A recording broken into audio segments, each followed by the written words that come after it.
What is going on, Macro Perspective peeps? Man, we've got another great episode today and another great guest. I think this will be more of a casual conversation for y'all listening, as it is more about the coach's corner kind of talk. Coaches getting together, talking about performance, talking about their businesses, talking about these things. But I think you'll enjoy it from a macro perspective of how we want to give back to the community.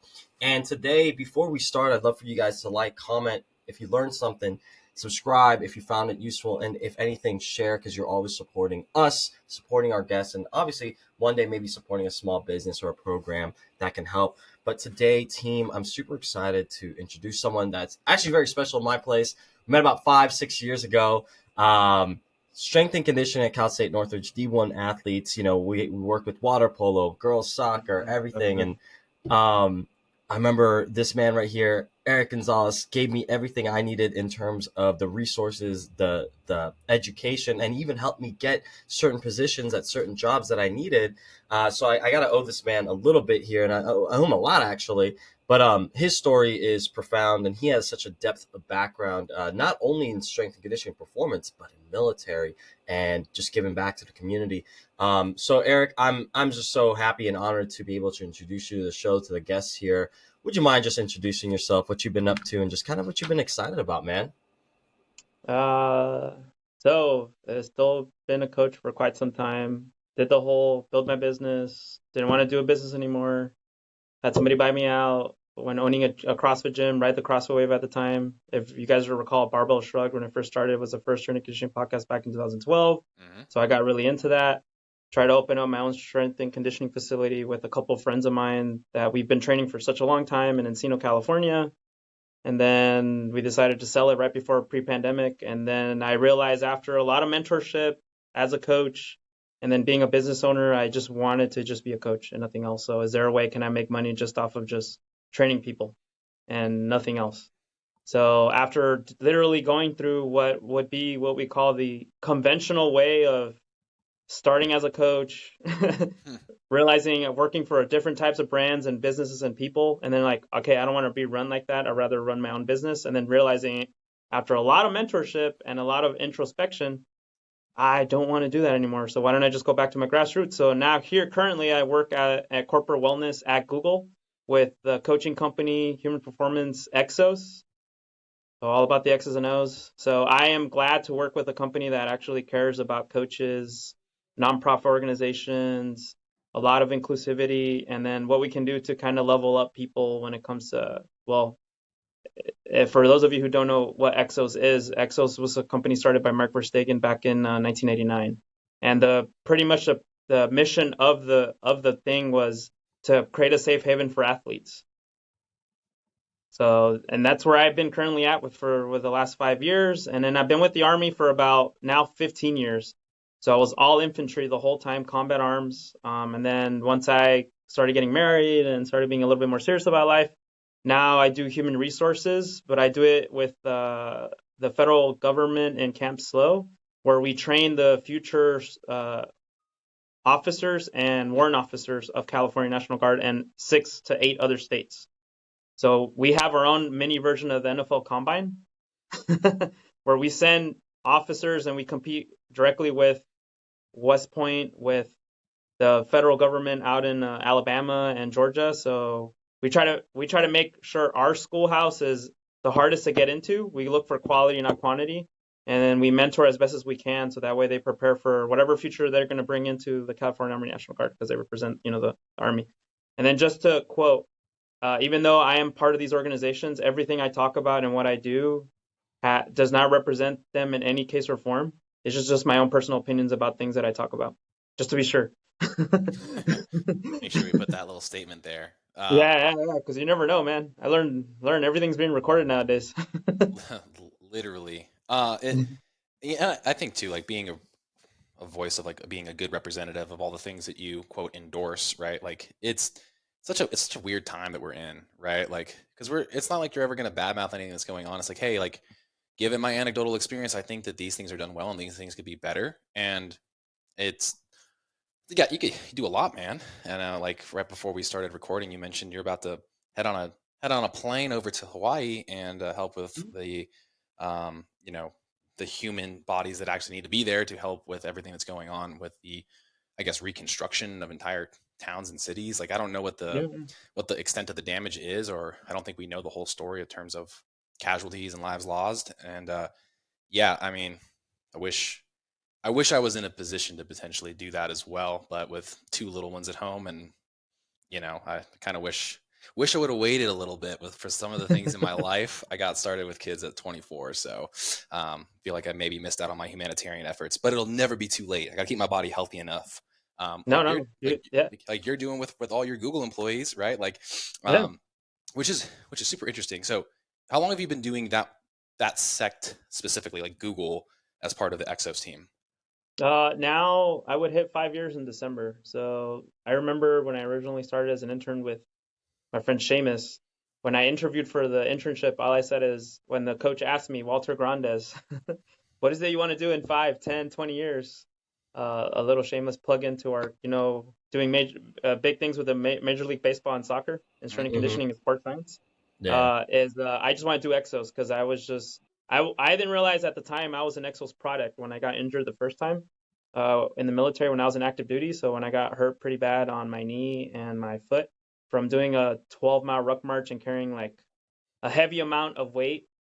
I forgot how much it was, but like some of my teammates couldn't keep up with what they were doing, and then I just grabbed their stuff and I just rucked it with it. And yeah, Wow. and then part of the culture in the military is like you party hard and then you work hard. So there's like really no time for recovery. So yeah, I know, yeah. So I got injured pretty bad, and then not realizing at the time it was an Exos tactical team, like 12 years ago, and then they kind of a PT and like a strength and conditioning coach kind of helped me out a little bit, and then just kind of get me back into play, and then I got ready to go on my first war zone type war right when I back in a few days, but I didn't realize at the time when tactical space and strength and conditioning was opening up, Exos appeared out of nowhere. But leading back into the question about like I've been there for about 5 years. So I didn't realize I was an Exos product, so that's why I loved Exos, not knowing what it was now, where I'm at now, Mm. you know? And it's far easier to endorse something that you identify with Yes. than anything, right? Like you mentioned, that journey of like, I did it on my own, and I'm gonna go to this lane, which I'm pretty passionate about, but like you didn't know maybe necessarily all those ins and outs of like business fundamentals, and then No. employees, and then clashing of culture, and just all these new things that are just not really in. There's not really a guidebook for it per se, because it's like you can't anticipate human behavior essentially, right? No, you Um, cannot. No. I mean, this is what we've been stumbling on as we've been having more and more guests and doing more and more things. Is like, who do we work with? Why do we work with them? Who are we? What is our identity? Do we bring more value to those particular people? And sounds like being a product of something and learning these things, you have anecdotal evidence for yourself, and then anecdata for the clients you work with, and then it's just like this nice harmonious system, right? Yeah. And I love that. It definitely is interesting though, like when you took that step back away from like owning a business and selling it off into going full force with, I mean, I don't know the extent or how big Exos is. Obviously, it must be pretty large if it's dealing with a huge organization like Google. Well, But they're like, huge, Marcos. So like, remember the Germany soccer team yeah, when they Yeah. won it? of They're course. they're the strength and conditioning team. That's who they are. That's who Mark Verstegen is. He has a name. So Oh, okay. he's Yeah. like, yeah. So when we go a little bit of like CrossFit history, when we go back a little bit further, when CrossFit first started with Coach Greg Glassman, Yeah. there were what we call the founders of Perform Better. So Dan John, uh, Mark Ripito with the barbell, Hmm. the what was it? Power Athlete, the crew. They were heavily involved with Mark Verstegen too. So a lot of people don't know who he is, but like he is kind of like the person who kind of helped start the NFL Combine to what it is now. A little bit of it when he was a strength and conditioning coach out in I think Indianapolis. And then you've probably seen it like when they do the combine, you see like the facility and everything. So a lot of like strength and conditioning and stuff is like what he kind of started. He's like part of like that group with Michael Boyle and them who helped start strength and conditioning what it is now, kind of in some sense or word. Wow. Okay. Yeah. Yeah, I Yeah, didn't yeah, even know about it either yeah. until honestly when I was working with a colleague named Jordan who runs a gym out in Oregon. He actually studied under two famous coaches. Well, one of them we'll know, other one we might not know. One of them is Guido Van, I might mess up his last name, Rigason or something. And he's a coach up there with like Chris Duffin and that arena, the Kabuki strength movement systems. Um, and he's pretty much a registered nurse and an athletic trainer. And he trained out of Oregon State. And then he's the one who mentored Nick Wickelman, which Nick Wickelman is technically like, if you ever done the Speed of XPS for sport. Extra, Speed of sport. yeah, Yeah. yeah. He right now is the Irish rugby director of performance there. Yep. Yep. He's the one who like every time you listen about analogies and coaching cues, he's the one who like wrote the thing on it. Like when, for example, when you say, "I want the hips forward," he usually says, "Bring the lasers, point them straight ahead, Oh and then yeah, move them across." Yeah, he's that guy who uses all about tactile analogy cues. yeah. So he wrote like a whole book on it. But like, there's like a whole staff of people that like participating in making Exos what it is and what it Mm. is now. Yeah. Cueing. My favorite part. It's like, how many ways can you skin this cat of this same idea?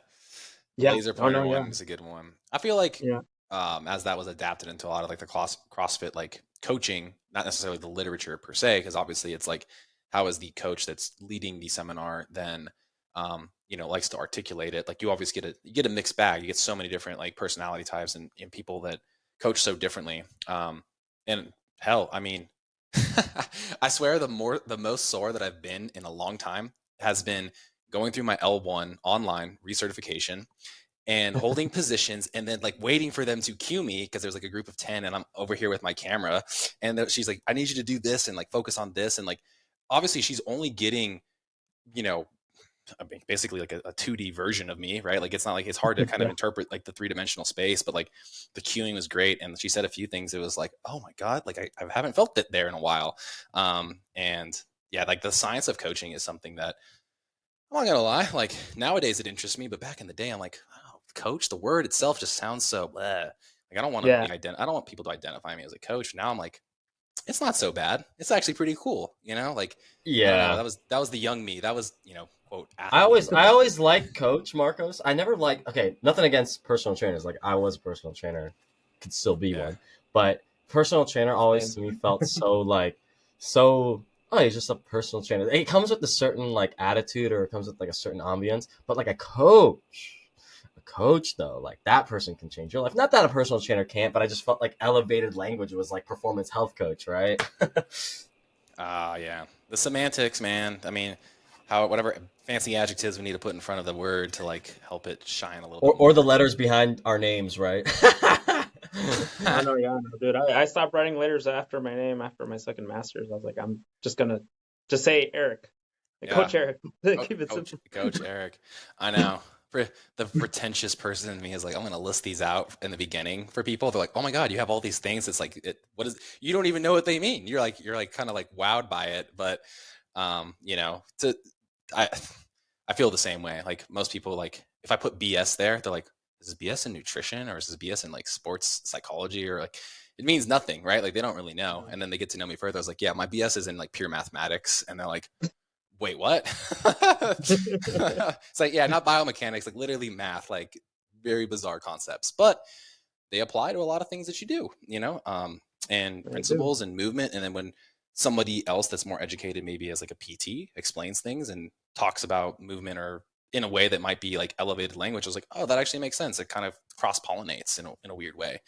And just the word coach. I don't know. Like it's always had that just stigma to me, right? But it's grown on me. It really has. Um, but You yeah, have yeah, I don't know. you have two kids, man, so you're coaching them every day. Well, yeah, father is another one that I still have trouble getting used to. The other one is when there's students I had when I was in my teaching phase of life, and they still call me Yeah. Mr. Rivera, and I'm like, Oh man. I was like, yo, like I've known you now for, I mean, 5+ years. Just call me Marcos. It's okay. It's like, nope, you're always Mr. Rivera to me. And I was like, shit, that elevates my age really quick. I feel young at heart, and then now moving into the 30s, I'm like, oh shit, this is a new decade. I am Mr. Rivera. Fuck it. You might as well own the titles that people give you when they respect you. I know. The one that was the blow to my ego. This one, I don't know if I told you this, Seamus. My wife got a compliment from the school where we have our daughter in for daycare, and she's like, "Oh my god, like you know, like something about her hair or like her physique." They like complimented her, and she was feeling really good about herself. And she's like, "By the way, like how is your husband? How old are you? We think you're like in your like late 20s." And your husband's like in his 40s. I was like, fuck, right? Like, I'm I was like, what would make them assume that I'm in my 40s? And it's like, well, he's always on a work call when he comes in. He's always like doing something. And I was like, okay, like in that scenario, like I guess the perspective that they're kind of envisioning me doing, I was like, that's not a bad stigma to have, even though it means like they think you're older. But I think it's like you just said, they think you're more wise than you actually are.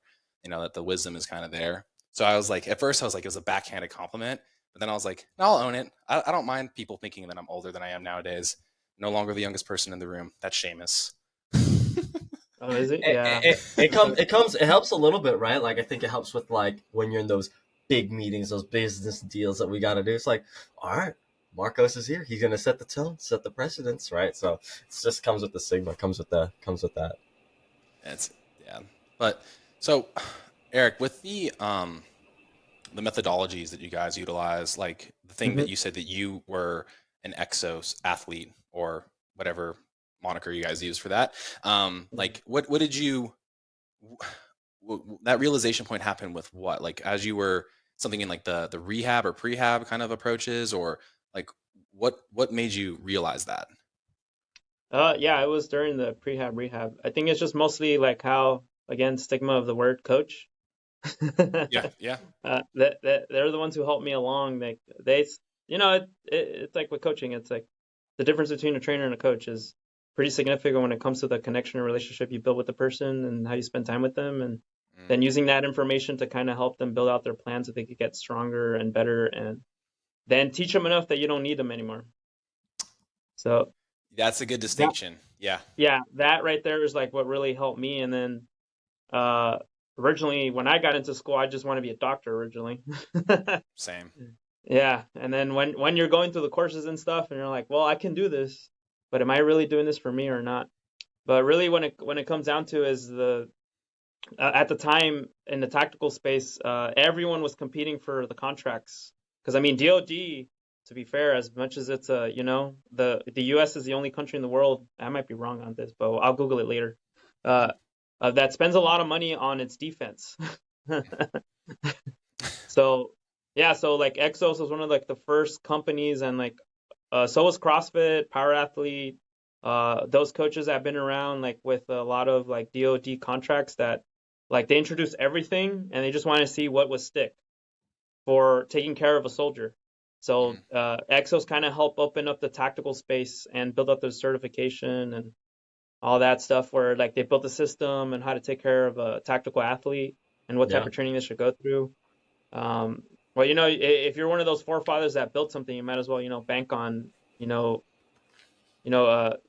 capitalizing on, being the people that this is who you work with, this is who you work with, this is who you work with. So like, for example, Exos rebranded a year ago when we got a new CEO.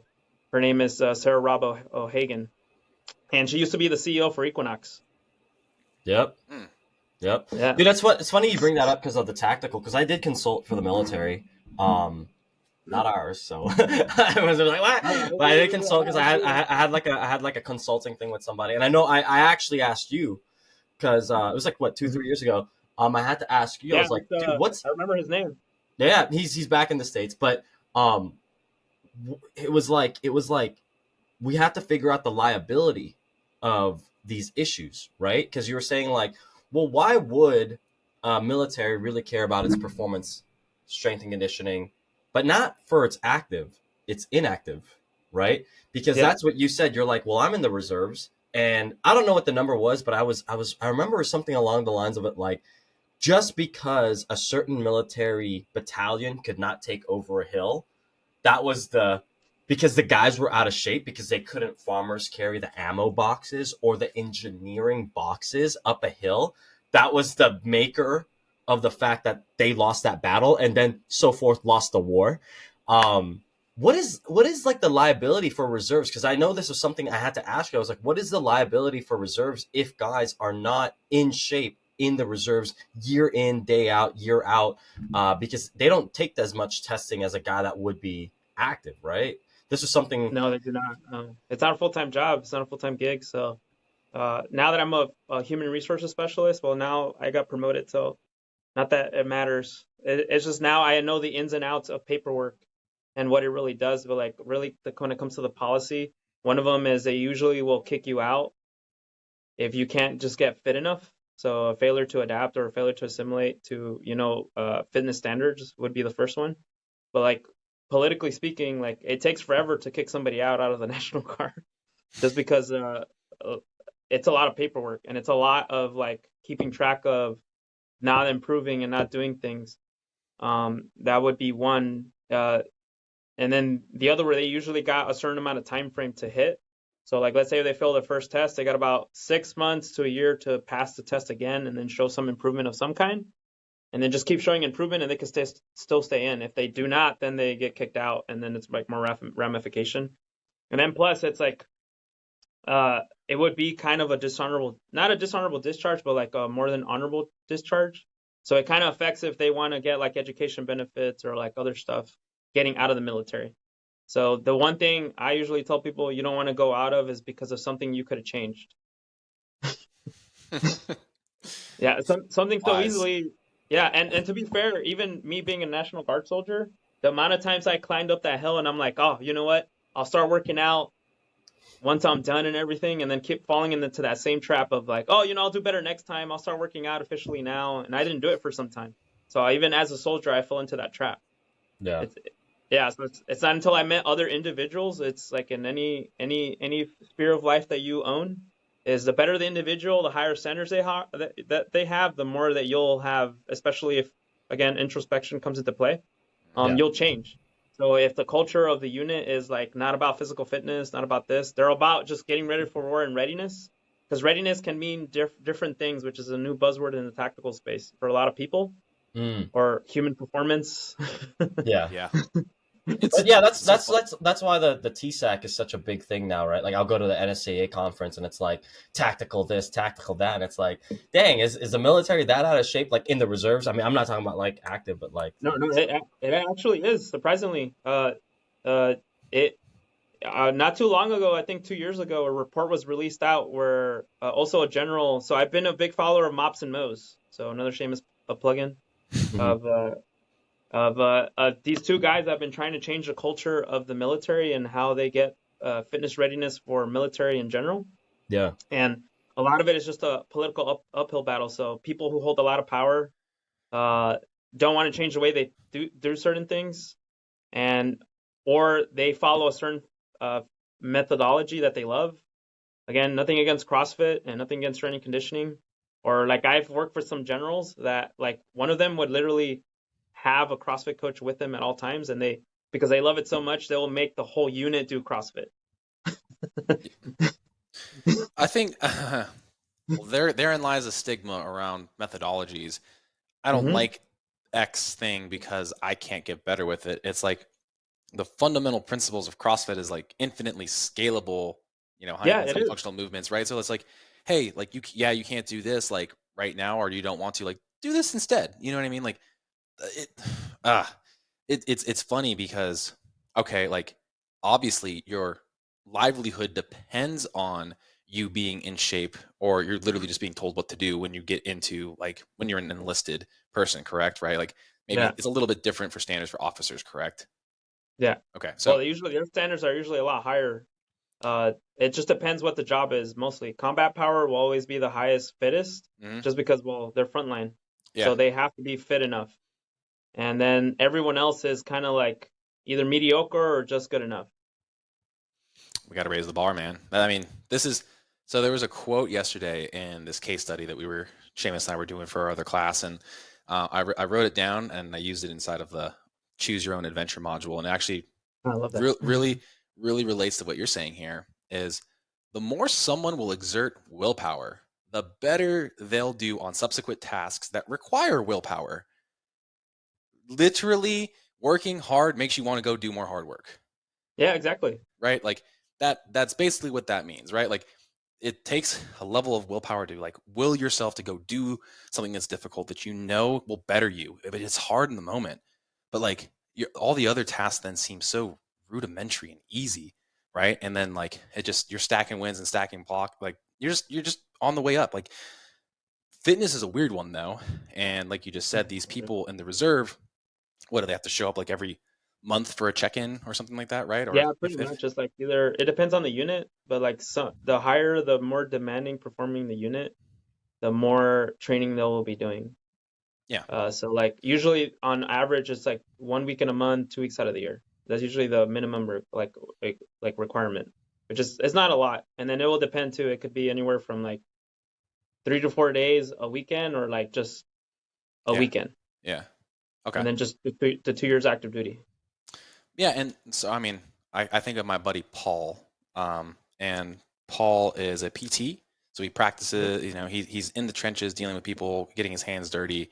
Also loves working out. Also is in the reserves. Also had served, right? And you know, it was funny because the one thing that was like the indicator that it was like coming up is that he had to shave his face, so he'd grow his beard out up until he had to go to actually like go perform.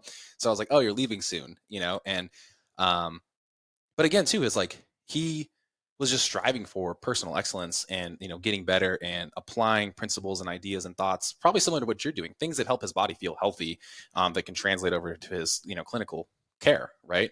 Yeah. um, and then nonetheless it was like he showed me a ton of different ideas and movements and strength and power, like output stuff, like simply because it was like, hey, you're not ever really moving in this plane in CrossFit, so why not give it a shot? I was like, okay, you know, like what do I have to lose? Will it make me better? Is it hard? Like I don't know, like you know, I'm n=1, test it out, retest something new. Like you know, that's where I think a lot of people are like, oh man, I have to go do this mile long run or you know whatever, like again, like whatever it is that they were their fitness fundamentals look like. And to me it's like there's so many different ways to like have fundamentals to keep things fun, fresh, and inviting. You literally should run out of time before you run out of ideas to like kind Yeah. of pull from once you kind of look at fitness in that guise, right? Like Hmm. I mean, even Seamus and I worked out like a month ago. He's like, yeah, here's what we're doing. And I was like, that's it? He's like, that's all I need, bro. I was like, what? Yeah, that minimum. Like, What is it? What is it? You know, Dr. Mike Israel says minimum effective volume. If you look at Oh my yeah, work, yeah, yeah. if you look at my work output, I'm not doing much, like in terms of volume, but in terms of intensity, shit. Remember those pull-ups, Marcos? That shit was intense. I know. You strap on an extra 35 pounds and try to just do 3, and you're just like, I was like, the initiation of like that movement, like was like muscle tearing almost. I was like, fuck, like, okay, well, Yeah. I've been living And in we this only did two hypertrophy range sets. for We too only long. did 2 sets. Yeah. We only did 2 sets. And that's Yeah. the thing is like this, you know, I play with different parameters. Like this is the first year that I played with like reverse pyramids and rest pause training. Yeah, granted, I like that Grego Gallagher guy and I like his physique. But in terms of just because I've always played in the condensed conjugate, which is Phil DeRue's methods, DeRue Strong, West Side Barbell, Hmm. Mark Riccito, starting strength. Like I played in that realm for like the last 5 years, and I was like, well, I want to try, you know, I want to try hypertrophy. I want to try like looking good because like obviously doing jits and looking good, not necessarily the same thing, right? Not necessarily. You got performance and you got physique. I wanted to do physique, but I'm not wanting to do physique like I'm getting on stage. I just wanted to look kind of like beach ready year round, if that makes sense, right? And I was looking at a lot of programs. I was like, what does it really take? And then I had to think about the math. I was like, well, it's only 6 sets overall, or like 6 movements and a few sets overall. This is like a 40-minute workout or less. I'm eating this many calories, right? And I think about them like auto regulation. The concept of auto regulation is like your CNS is going to be fried. So it's like I honestly only work out 3 times per week, maybe a fourth day to do some like, you know, extra work. But at the calories I was at, I was like, dude, this is it. But it's fucking hard, you know, it's effing hard. And you're in that 40 minutes. Remember, Mark, I was like, I need to go like lay down. that's what it is. I was like, are we getting? He's like, no, this is it. I was like, okay, like that principle. I think the conjugate method is just honestly a pure stroke of genius, and to have like incidentally stumbled upon it through a Lane Norton program, more or less, like, you know, and then also switching into like almost like a double progression version of conjugate. Like, it's infinitely possible to just do the same like workout routine and It just is. swap little things if you get a little bit bored. And it's Yeah. literally been like so transformative for me, because I didn't study this. Like, I didn't study like workout structure and energy systems and all that stuff. Is kind of, you know, I studied exactly right. But I know like I think the biggest thing is like the different psychological demands of those different days. You like today is power day, and it's like, hey, like you're trying to get 3 to 5, and like if you only get to 3, all right, cool, it's fucking it's heavy, like that's the point, right? But then you don't leave with like a pump or, you know, filled out, but then like you come back on those later days and do percentages based off that, and I was like, okay, like this day really sucks. This is the grind day. And so like you start to appreciate that these days have some different structures, some different head games going on. And now I know to anticipate, like, today is a great day, you know, just trying to move things well and feeling strong, right? Not trying to like overdo it whatsoever. And those other days, again, like you're like, you go into the mirror, like, yeah, okay. Like, that contrast is really cool to see. I've really enjoyed it. And again, like for me, Eric, like my background is really all CrossFit. So like all the things that I was doing was obviously trying to propel me to the next competition. And I think because I didn't get as much fundamental work in certain areas, it was all trying to bring everything up at once. I did myself a really big disservice, and now it's like I hardly touch CrossFit as much as I used to. Still love it, but I can go in there, and I know I'm going to be breathing and be gassed. But like, but the positions and like my trust to like my body's strength is crazy different than when I was full blown like competing all the time.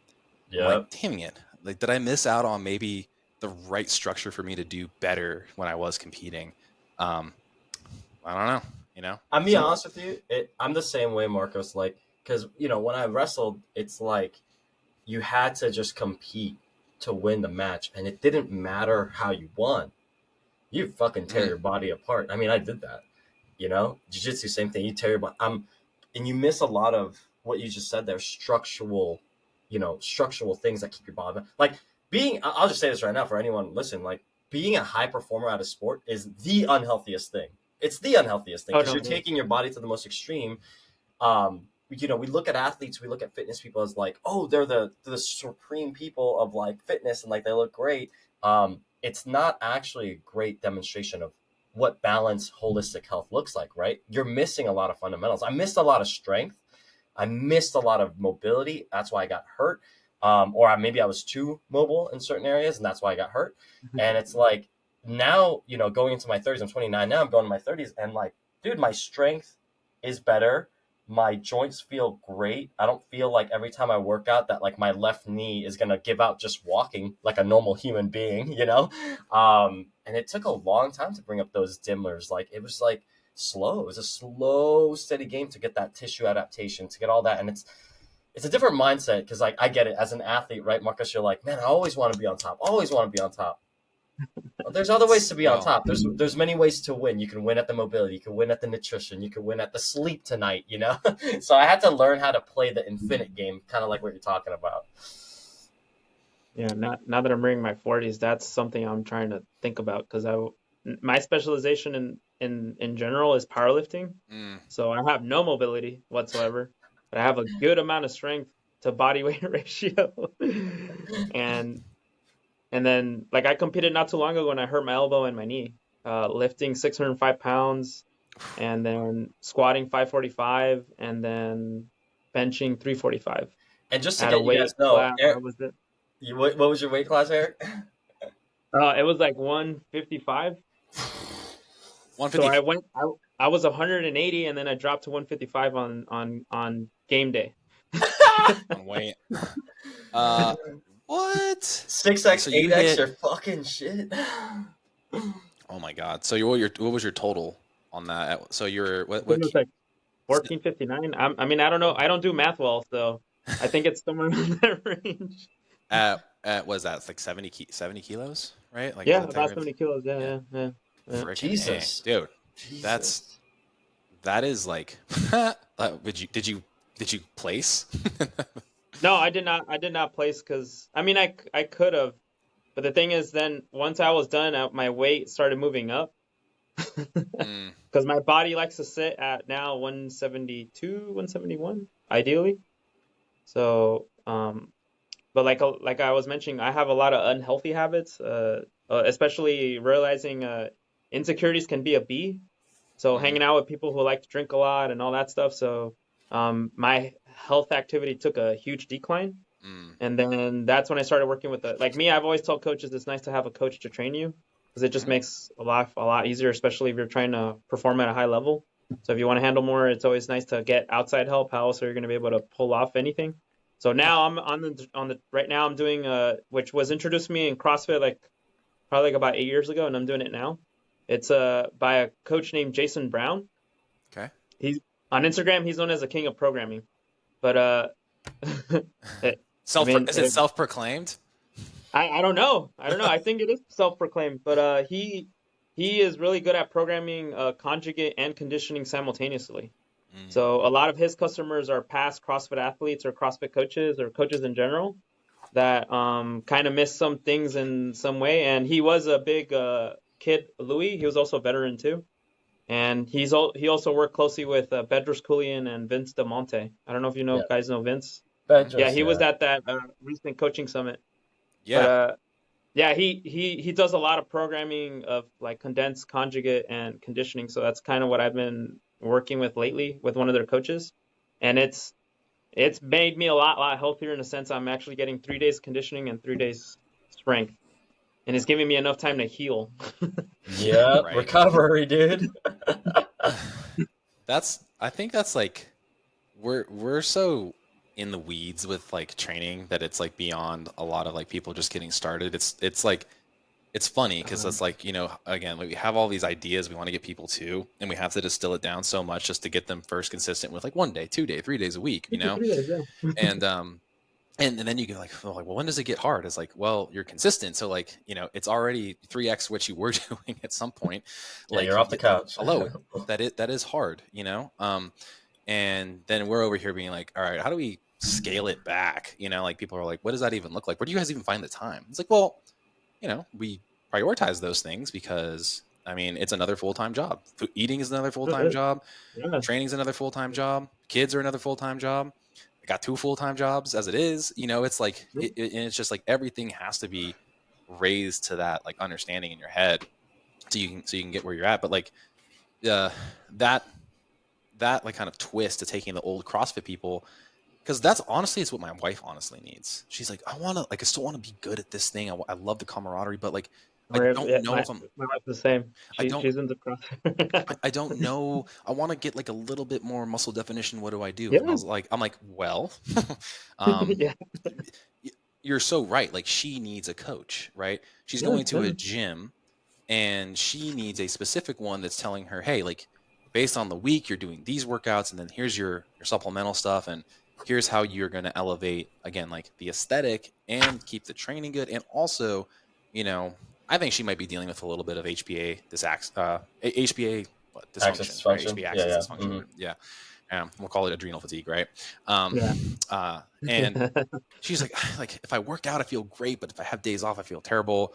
To me, that signifies that. I know her eating is, for the most part, pretty on point. Could be a little bit better, but I'm like, yeah, when you're just crushing intensity and cortisol all the time, like, I think it Yeah. is a limited resource. And that guy is like, hey, like, I know you love that stuff, but how do you continue to improve well into your, late 30s, early 40s, 50s, you know what I mean? And Longevity, 60s, man. man. Um, No, it is, man. yeah. It is that another person. Was it Outlive by Peter at T. Peter? Peter, By yeah. Peter, yeah. Yeah. I just finished that Yeah. last week. Yeah. Yeah. I just finished it this week. But like I've been a lot of people come here at Google. So the difference, what I like about every fitness company I ever worked for, Equinox, 24, I literally have worked for all of them. Crunch, 20, 19, at least the ones that were a big at back like 12 years ago at the time Mhm. when functional fitness was starting to make its mark, you know, or methods were making their mark into fitness. Yeah. Um, it's yeah, I remember those days. Leading up until now is uh, about that stuff here in the Bay Area is everyone is more in tune with who they are and how they feel. So they Hmm. always just say, I just want to get healthier, live longer, and and then or like in your case, Marco's like play with my kids or Yeah. not be stressed out at work or knowing that I have more energy throughout the day to kind of handle things here a little bit better. Especially with the place I work at in the campus is I work with mostly the AI people, or at least that build a lot of the infrastructure Mm. for AI or like any of the payment services or ads to be run at Google. So like Mm. they are well, especially with right now, you know, in tech, it's the AR arms race. Yeah. So the first one to develop the first, you know, artificial intelligence language markup that will like change the world and deplete people of jobs. Like they're hitting it hardcore here a lot. Like I have some people that don't sleep, or I have some people. But Uh, what I like about here is like everyone is in tune to who they want to be as a person versus like being in other places where it's like more about superficialness of which there's nothing wrong with that. It's just like well, the biggest piece with getting people consistent is teaching them how to get out of their own way to be consistent. mhm. Yeah. Yeah. I I mean, I had I I love remember that. I remember working. I actually worked with a Google employee years ago, and I mean, it was a very interesting person because it was a vegan client, wasn't very as well versed as I am now to handle those people in particular, and Oh yeah. um, you're just talking about a whole new level of stress that I can't even comprehend. It's like literally developing a like program that's like I don't know. It's like AI is a weird one, right? Like it doesn't. Yeah. It's not. What is it? Sentient, right? Like it's not actually like thinking thoughts, right? Like it still needs. It's still just really still a real high level Google algorithm at the end of the day, right? Like it's how good can you parse data and extract like something that's. I mean, basically a mashup of a bunch of different ideas, like right? Isn't Yeah. that like kind of the best way of kind of describing it? Like, um, and you're right. Like it is a race, but I think all AI is kind of doing, in my eyes and interpretation, is potentially making an entrepreneur's life fucking a living hell. Because now you have to wear all these hats because you can, versus like subbing it out to other people that could, use one particular tool versus this, like, as soon as they get to the next thing that's above GPT or whatever that thing looks like, hey, like it it's smart enough to be like, hey, like you actually want a picture from this prompt, and here's what it would look like, and then here's how it goes into Dolly, and then here's how it goes and creates that, and then here's how to make it not look so fake, and like not have like it almost has its own language. I feel like some of the pictures that like Dolly created when I used this app called Loom, I think it's what it was, Oh L yeah. U L U M E, right? Yeah. And it generated pictures to this slideshow, and then I was like, it created the graph based on the input, and the graph like made sense, but then it was all gibberish and like literally looked like hieroglyphics as like the X and Y axis and stuff. And I was like, oh, like why wouldn't it have just like found an image to like support this? Like why did it want to create it on its own? Very interesting things going on in the AI field, and I would imagine the people creating it, I don't even want to know what's going on in their head. I mean, you get Yeah. to probably experience it head There, on. there. Yeah. You know what Trust it me. is? Yeah. You know what it is? I watched Oppenheimer like a few weeks ago. You know what it is? It's like because a movie is like a great figment of one's imagination, or it's a great kind of like analogy because like when you're watching the movie, you're kind of seeing inside the head of like what they might have thought like Oppenheimer or like an Einstein would be thinking, and it's like they're just thinking things, and like you don't understand what they're thinking, but they're showing it in like a movie form, and like, oh, okay, maybe that's the imagery in their head or the feelings, and I think the people that we're dealing with it, they're not just geniuses, but they're geniuses like on like the ninth level or the 10th level where they're thinking beyond like a feeling. They're thinking beyond imagination. They're trying to go from here to somewhere over here, and we don't know how that looks like here. They're just skipping that. They're totally doing something that's so, I don't know. It's creation at a deeper level, and I don't know, man. It's gonna, I don't know. AI is gonna change a lot of stuff, but it's still yet to proceed as most people think. Like Skynet. Oh yeah. No. Terminator. Oh no, that's a whole nother can of worms. I think too, like you mentioned, like you kind of finding personal happiness in a different role than like being, I guess like the entrepreneur hat, right? Like the business owner person, um, is a good foil for like also the people you're working with. Cause like, though they're working with this organization, if they're the one to create that thing, they basically get, I mean, how many people leave? I mean, you probably know how many people leave Google and go do their own like startup thing after they start Oh, a having lot, like, dude. It's a lot. And then usually what it is, it's as funny as the Silicon Valley TV show mhm. speaks about stereotypes. There's some truth to what they talk about is they leave a big company, start their own thing, and then just wait for that big company to absorb them so they can buy them out. Usually that's like the go-to thing in entrepreneurship when it comes to, uh, at least what I've noticed here in the startup thing. And yeah, a lot of the times people stay either for the culture, for the people, or for the perks. So are they buying them out? Like, are they buying out their IP per se? Like, they get their business and IP to a certain extent. Like, hey, we've proven the system to be working with 1,000 clients or something like that. Then Google goes, okay, we'll take it or something like that. Something like that. And then they just kind of absorb them into the ecosystem of like how Google works. And they just continue independently but dependent on Google, if that makes sense. So think of Hmm. like Google like its own government where like, oh, hey, I need finance for this since I work under you. Yeah, here's part of your budget. And then they kind of work from there and then they just kind of build up. And then Hmm. the people who like sold the startup, either they continue with Google or they just decide to go do something else or work for a different company, Gotcha. and stuff like that. It's a Yeah. very Yeah. interesting like way to maybe do business is like, hey, you're a part of this Hmm. team, you have ideas. Maybe the project you're working on, you have like it spearheads another idea. You leave the company, you create the thing, you go back to the company, you sell it off. You could continue in the company, go back to like an old role or something you're good at. And like you're literally just like you just said, kind of in this ecosystem of like just being like adjacent to the company when you have like a new idea that maybe doesn't meet Hmm. the whatever the EBITDA or whatever it is that help them like grow the company as a whole until they're like, oh my god, you created something that we actually didn't realize we needed. Um, I can only imagine what those CEOs and the board members have to deal with in terms of like understanding if this thing will actually provide value to humans or scale in But terms they're of the but company. it's funny because that must be constantly happening at Google. They're like, here's a new idea, just sprouting like weeds. I know, dude. It happens all the time, dude. It just depends which part of Google you're working at. So like where I work at, there's literally the perks wise is there's a gym literally within a mile of each other, of each campus. Mm. So like my gym is they call it the Humboldt gym, and it's based off of Humboldt County in Arcadia, California. So they have it like decked out the same way. And then there's literally a gym across the street from me. There's a gym like to the left of me. There's a gym right across to sitting into cloud. So like, and there's a gym at Google Finance and Google Lawyers to the right of me. So like, But y'all aren't competition. Y'all like are in synergy, right? yeah, we're more like in synergy. Yeah. Like, oh, yeah. So it's like we all the coaches here try to kind of like help each other out with help us out. All that mattered is as long as a Googler is going or like the vendor is going to someone that's within the our ecosystem of like training, that's all that matters.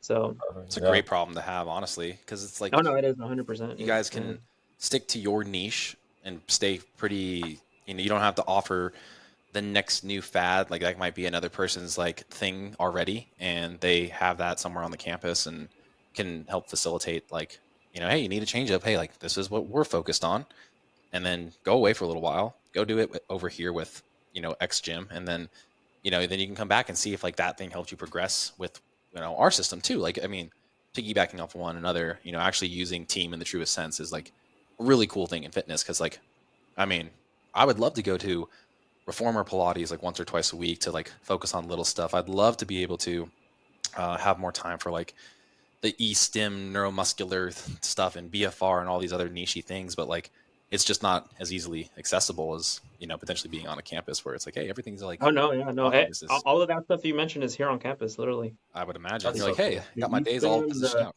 That's a huge yeah, like perk. yeah, even like how they designed the cafeteria here is pretty legit. The healthiest thing is in front, and all the worst things are at the end.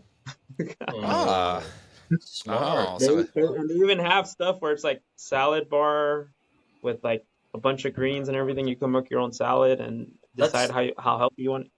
That's so funny. We're going through our PN course right now, and I know you did it, Eric, or I think we talked about it, Yeah. but like environment is such a big thing.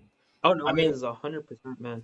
but I love how that environment spikes up the culture. Because I mean, like if you work at Google, like you're an odd fish out if you're not like probably taking part of the services that are rendered to you for free or part of your perks. It's like, like if you're it's like, dude, you just have to get it by osmosis. You're getting all these great ideas about AI or like the technological advancements that Google's there, but also at the same time, it's like, dude, I can eat healthy. I don't have to worry about that. And then also at the same time, there's training here.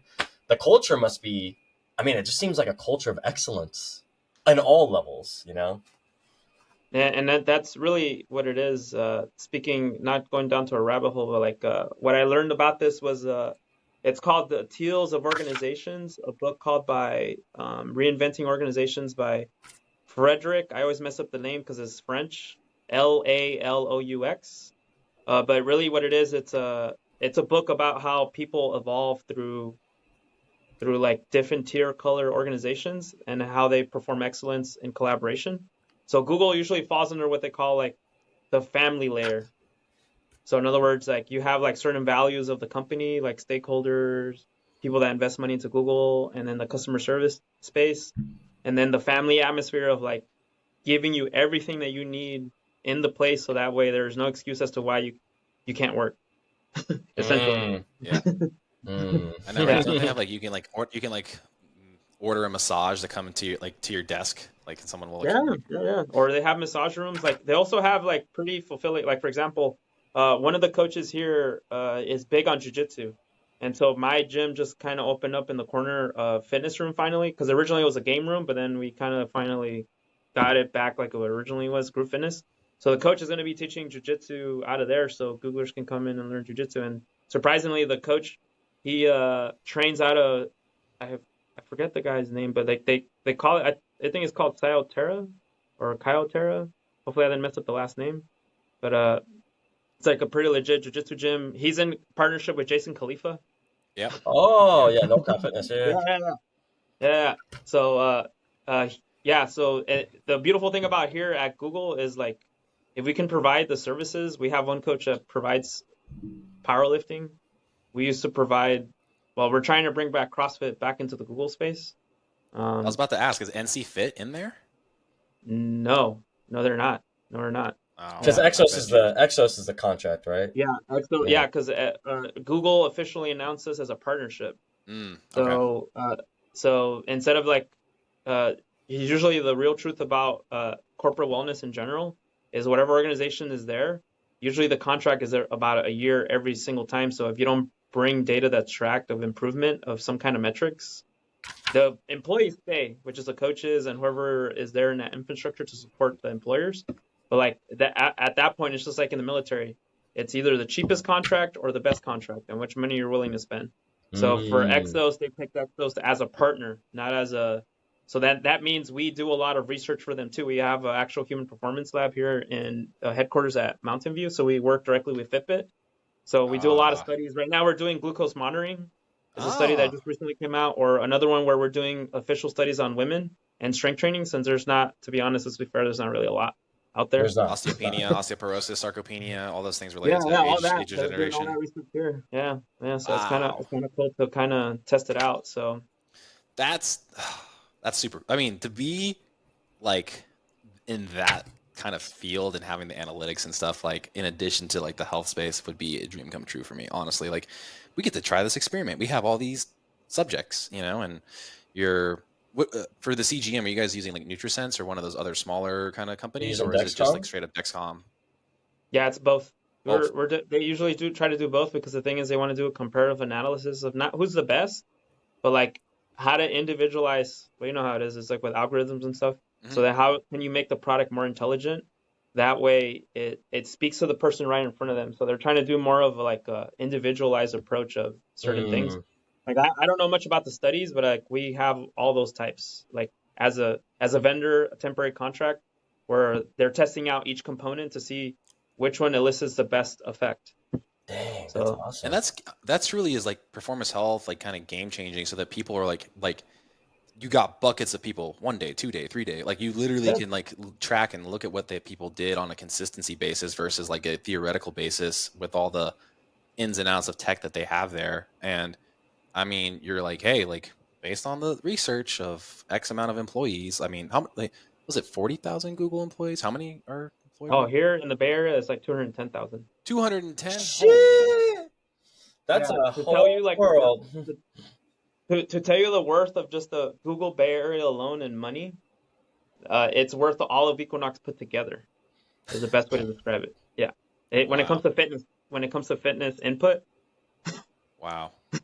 I mean, they got Wow. great, they got great salaries up there. I know that. yeah, I don't know. Trust me. Trust me, I Yeah. know. That's I mean, that's so cool. I mean, again, like the nerd in me is like that again, then finding ways to distill it down so that the again, like just the general population person can truly understand because you know that not everybody there is a fitness nut like we are. No, no, no. And that's a crazy thing is you'll find your pockets, your buckets of people here at Google that are. Yeah. You have some people that are very data driven, very like, so I have some clients that have like literally every device attached to them, a Or GCM, whoop, GCA, yeah. yeah, Whoop, or Aurora Ring, or like they're recording their stuff, and uh, then they're all like, "Hey, can you send me some podcasts about like for example, for me, instead of like giving a whole spiel on fitness, I just send a Dr. Andy Galpin and Andrew Huberman podcast Yeah. where he talks about like a bunch of everything physiology and what to measure in health. Wow. And so, Yeah. yeah, I mean, it's hours and hours of conversation, which I am slowly learning to dissect, so that way I can better create a better value and experience for the clients I have, and then also at the same time educate them, so that way I don't have to worry about educate them. Not that I don't mind. No, but yeah, like there's if you stick to these big mover people in the health space, right? Like there's so much that can be accomplished and like you just said it's like you're basically kind of creating more of like a parasocial lens, right? Where they have these Exactly. other circle of influences and people that are again highly involved in those areas in particular and then how to again like they're not going to love everybody that they listen to per se, but then they find a few of them and like I like how this person's approaching this nuanced thing. And to go back to like Outlived, it was like, all right, like I had to create this book that was like Yeah. meant for, you know, I have some sciencey terms, but not a whole lot of them. Here are the main movers. Here's what, like in my practice and anecdotal experience and anecdata, here's what I've come to find out. And then I love how he ended the book about like in the pursuit of Oh yeah. all this information, in the pursuit of creating and understanding this, the one thing that you also mentioned about like the intrinsic motivator, right? Or maybe even the Yeah. existential motivator too for him was like, I wasted and missed out on so much opportunity with my family.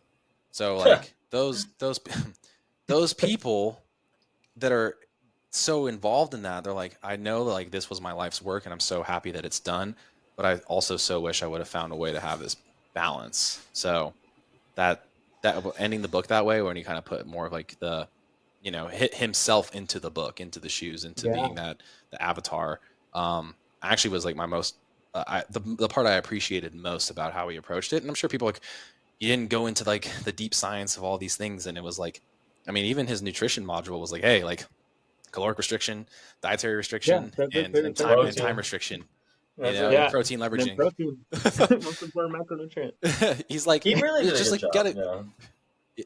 Yeah, he did a pretty good job. Yeah. yeah. And I mean, if you want to go dive more, he has however many hours of podcasts that you could I know. go Yeah. get the I actual didn't. like nuts and bolts.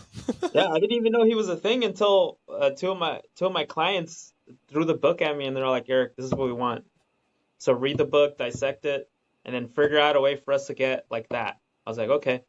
Like when one of them was really obsessed with breathing, DNS, and PRI because it was introduced into his Oh book, yeah, Mhm. and yeah. then so they're all like, "Learn this. Do you know anything about this stuff?" And I was like, "I kind of do." So let me put it in and then learn that stuff. Yeah, and so many people have talked about those inputs I know. of those It's different balancing things, and then I think it was in the book, or maybe it was another podcast. Like, again, like so many people being fascinated with the breath work and the cold exposure and these contrast therapies and so many different like nuanced things. But again, too, it's like you're not going to move mountains unless you become a person that has those other, like, again, like, I don't know, like if they could create like a pyramid, and the base of that pyramid is like, again, like what are those things and what do you move up on like time after time? Again, like I think that's kind of what your clients are kind of telling you to do, is like, hey, like, can you create your version of that like incorporates this? And that's basically what we're Yeah, trying to do too, as like, that's you what I'm know, trying to do too. You know, everybody when I is. consult, like when I said when I consulted for military here, like with my buddy, like we had to create that pyramid, and he's like, "Well, what's the pyramid like?" I'm like, "Well, it depends on who you're trying to do it for. Like, this is my pyramid Exactly. because it's like my base is this health foundation, but then maybe it's a foundation of like nutrition support, and then sleep, and then fitness, peak Hmm. performance, and then like supplementation, and then like competition at the top or something like that. Like that was like my pyramid, right? And then I was like, but you need to create a pyramid for your military reservists, and like you have to reverse engineer it. Like, what are they missing at the foundation? He's like, dude, they're missing a foundation on just basics. Like they don't know how to eat right, they don't know how to sleep. I'm like, all right, there you go. Just start stacking that, and then go like, where does it need to go to and focus into? And I think, yeah, it's the book really showcases like, yeah, it just needs to be truly, again, the message here is individualized, right? So yeah. Yeah. That's a Hmm. good. That's a good. Maybe we should create that, a blank template, and then like kind of walk through that with clients, Seamus. Now that Yeah, you yeah, bring I it like Please up. do. that. Please do. Surprisingly, that's what Exos changed their methodology now to evolve. Hmm. It used to be movement, mindset, regeneration, nutrition, but now it's a little bit more. It's called internal, external loads, and then regulation, reflection.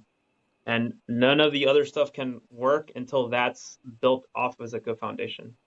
So in other Mm. words, taking the time to like really ask like really great questions, which is what we're learning. You guys are learning in PN2 is like really ask good questions, create a space to listen, and then listen for those keywords of what your client is really saying and not saying, and throw it right back at them depending on what type of reflection you want to strategize of for them to figure out and guide them through their own answer, which is kind of like what we're really pushing for right now too in Exos is like really learn how to hone into that, especially after the pandemic. So they've been doing a lot of like at least internal. We did something called the game changer. So for 6 weeks, I sit with other employees and we talk about like mindset stuff. We go through like a whole process of flow and all that, which is kind of nice. I'm on the second iteration, and then I'm doing one for with a nonprofit of like called Shields and Stripes, where they partnered up with Exos, and Exos has a component under coaching where it's coaching for good, where it's like you want to give back to the community, so then you start setting up a thing, and as the coach, you do your thing and you set up the thing that you want to do, and then from there it's highlighted. So the Shield and Stripes one is where military, EMS, firefighters, police, and military all go. They apply. They get like a little mini scholarship. They get all the help they need for 9 weeks as a group, both physical therapy, all that, and then they go to 4 weeks at Exos and they all train together, eat together, do the whole shebang, and then just talk about their story. And then the most important message is how they can be a better thing or a better person going back into normal life, so that way they can better conquer what problems they were dealing with initially, which Yeah. is Yeah. That's literally the yeah, foundation. yeah, Like, yeah, yeah, yeah. yeah, you gotta understand your own lifeblood, and I think goes back to that like really early question in the beginning here is like to just do something for health Oh is yeah. not, to me, it's not a good enough goal. It's so No, it's long. not. Health It span is is. so damn long, like if you're truly in it, it's like you have to have these little, I mean, you basically periodize it like each quarter, like, evaluate, self audit, reconstruct this kind of pyramid idea and be like, these are the foundational things. This is what all these things are already in check. So they're already part of my foundation, and then like kind of tear up from that. And those new challenges are, again, there might be some failure in there, but that's where you ultimately grow, you learn, and that you probably can live a more fulfilled life. And I think it also helps stave off the other demon in the room that's encapsulating our culture right now, which is depression and anxiety, and Yeah, it is. this Yeah. like why Some real stuff, exist, man. and I mean, I already like am planning out like the calendar of the remainder of, Q4 into next year in personal and business and, nonprofit space, because those things constantly coming up or creating a shift, I think helps with that growth mindset so much. It's definitely, like you said, that PN class and I'm basically motivationally interviewing myself of like, do I want this? Do I Exactly. need to get better with these things? Like those deeper, like basically questions that don't have answers. And it's like, well, no one else is going to do it. So I just, why not me? Why not just give it a Yeah. go? See if So, there's a lot of fun with it, and yeah, see what you uh, discovered about yourself, that type of stuff. Yeah. self-discovery. It's, I mean, yeah, you wrote them out right there. yeah, The personal, the business, the finance, the nonprofit, things that matter to you. yeah. And You it's know. like you said, it's different for everybody. It might be that you want to get to this certain accolade and you want to capture that thing. But speaking from someone that's captured a few of them in my life, like Yeah. then it like is like, but then what? Right? So like it's like as soon as you're getting close to ending one goal, you have to have another door already starting to open so that Yeah. you're already waiting for the next thing. And I mean, at a very young age, basically in 6th grade, I was like, I just never want to get a B again, and literally all the way through middle school and all the way through high school and never had a B. All right.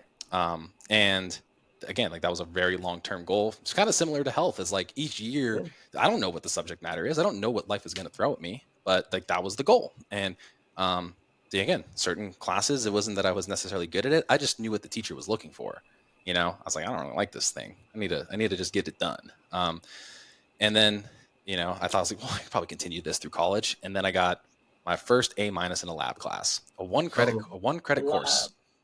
And that GA, that mother effer, man, I'm like, dude, like I I literally you're dinging us on stuff that like wasn't even like worth dinging. I mean, all the material, all the data is there.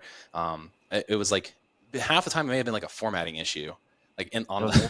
the where they didn't give us a direct format to follow. So it was like, all right, when you leave it to interpretation, of course it can't read your mind, and but that then also like it helped honestly me grow. It's like, hey, these little failures are people doing little things like you just can't let it bug you. Move on to the things that you just like kind of truly enjoy. So life is funny like that. Yeah. No, it is, man. Yeah. Eric, Seamus, you got anything yeah. else? I just want to ask Eric, you're coming up on an hour here. I want to just make sure everything's set.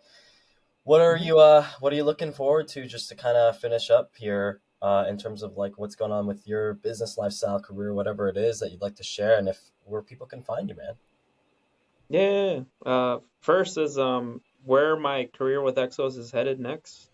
So I'm gonna take advantage of a lot of the perks that I have as an employee here at Google a couple more times.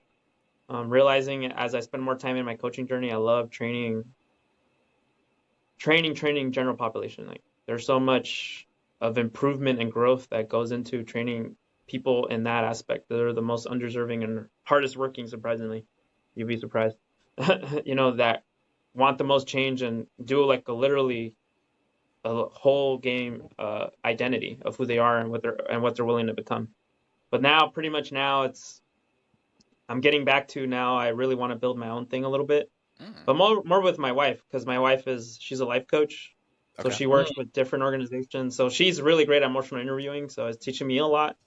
So props to my wife Jenna Michelle Gonzalez, which I was surprised I asked her if she really wanted to take my last name, but I guess she did.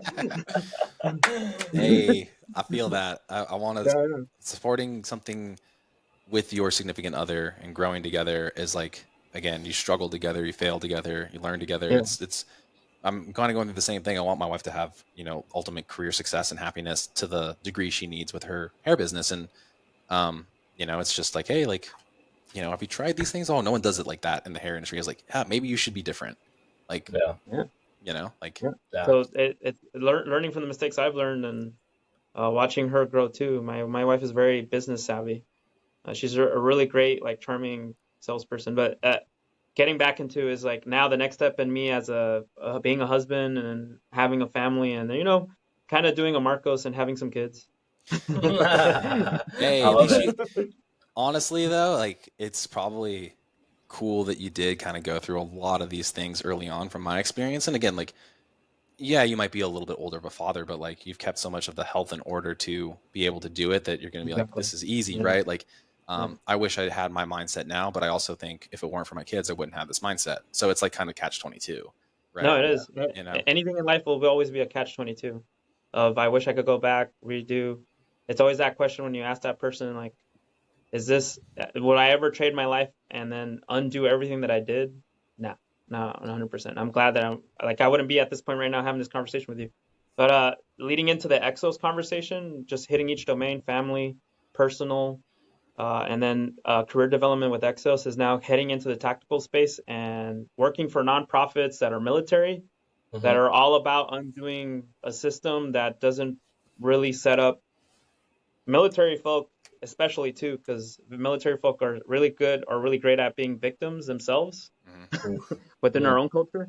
So how to spend some time undoing that and finding the services that really match that.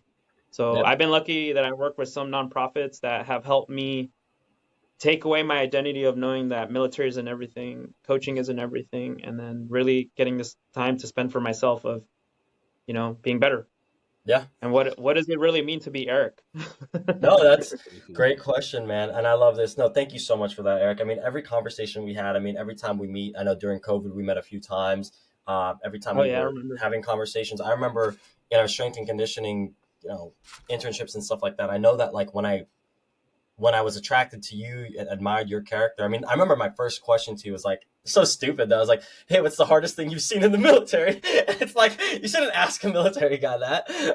But I was just, I don't know, I was just curious, I guess. But No, um, no, but it is super important because even at that time, I was not in the best headspace to make. I actually was a victim of my own stupidity of, oh, I'm military, no one's gonna understand what I feel. And then in the end of the day, as I met more people like yourself, and including Marcos too, of like the life you lived, I'm just like, military is just a bubble. It Mhm. will always come and go whether I stay in or not.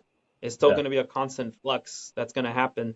And yeah, then what I did, not saying it that it doesn't matter, but it does matter. But like ultimately, when I met other military folk that aren't tied to their identity of being in the military, and they done way harder stuff than I could ever even touch. Like, mm, uh, so it's one of those things when it's okay. It's actually really great that you asked that question because every military person is different of like what they say is the hardest thing you ask, yeah. of what they done. And Well, then I'm for me, it glad. was just No, I'm glad I asked that question because like I said, like when you kind of when you're in certain rooms and you get into a room, like you're attracted to a certain character, and I'm glad I was attracted to yours because man, the resources we shared, the things that happened in our careers, I, and nothing against the other people in that room, but you can kind of tell like head above shoulders who was there and who wasn't, right? Um, oh yeah. and you can kind of see that now. So, and not to deflect on them or anything, but it just I really wanted to say I commend you for who you are as a person, who you keep working to be, and yeah, man. Is there anything else you'd like to finish off? Anything else, man? We'll kind of finish it here. Yeah. So yeah, you both keep doing the good work that you're doing. Because I remember the first podcast, even up until now, and then the people that I'm hearing your guys' podcast and the growth that you guys have done, keep being that example. Because that example helps me be a better example for whatever my bubble is that I am in, military, husband and wife, family. So like I learn a lot from the stories and the podcasts you guys keep doing. So please continue to keep doing that because the stories that you and the people you bring in help me a lot more than you know. So I want to say thank you for the things that you guys do. So Thank you, We man. I appreciate think that, that. man. We yeah, love when someone could be a fan and they're getting. It's weird because sometimes even our producers are like, how is this person going to relate to the core principles? I'm like, are you not seeing the trend? Like I'm asking that question because like everybody's distilling down very very simple principles, and there's these things that are very very much so connected, and just because that particular piece doesn't apply to everybody yet doesn't mean they couldn't go back to it in the future. We're just trying to create an yeah, archive and have good combos, and like you said, like it's getting better. It's public speaking essentially, or is yeah. the cadence here is like we're assuming there's somebody listening on the other end. So Oh no, the way you speak is just different, and it's a fun no, thing to practice. 100%. The Andrew Coates was great about the writing. I'm Oh, like, holy crap, I haven't even done that. And how long have I been a coach? I was like, no call out. I was like, okay, looks like I got room to improve. I There So it is. same yeah, man. It's amazing because each person has just such a unique thing, and selfishly we're doing this for us, and we know Yeah. people will get value because if we can ask the right questions and it pertains to us, we're no different than everybody else that's doing the exact same thing, living life and trying to figure out how to improve yourself. And Yeah, that's it. and hell, we've been taking a lot of shots and risks at people that we never thought would ever come on. And shoot, yesterday Seamus landed a real big fish, which is, Oh, I can't wait. I know. You know what? Well, we'll keep it under wraps. We'll keep it under wraps. Yeah, right yeah. now. He'll love it. He will love it. Yeah, you will love it, especially related to what you're talking about. And but again, like it's just that, like, and other people, like, it's inspiring to see you guys finding the time to go do that. And I was like, we're just having the time of our life. We have people come on that get to tell something, like you get to hear about like what that thing is, and hell, like I'm like you just said, the mindset of the military person coming out or having these things, and then you're like, I think there's ways that this can improve, and I can work hard at trying to improve it because I'm passionate about those people being better off than I was. That is exactly the driver I think all of us need. That's what started my nonprofit, is like I got impacted by Jay fucking Cutler, like Mr. Olympia himself. I Like, know, right? you know what I mean? And I'm like, I'm going to go after creating that thing, that feeling that I had, because I know, again, in all honesty, my dad is probably one of the best like high school coaches that anybody's ever seen. He can take people that are, basically scrub level, degenerates, hoodlums, gang members, and turn them into literally state level competitors in high school. And I wouldn't listen to him. Right. But it means that, like, hey, if you are that person that like that mentor or that person that people can look up to, and you project that image and they want to, just spend time with you, sign me up for that any day of the week. That's what I'm motivated by. Absolutely. Yeah, 100%, man. So 100%. awesome. Well, Eric, dude, thank you again. And thank you for also being a fan. It's nice to know that people are, gaining stuff from this, because we're gaining so, like literally, like, Oh yeah, no. so much growth.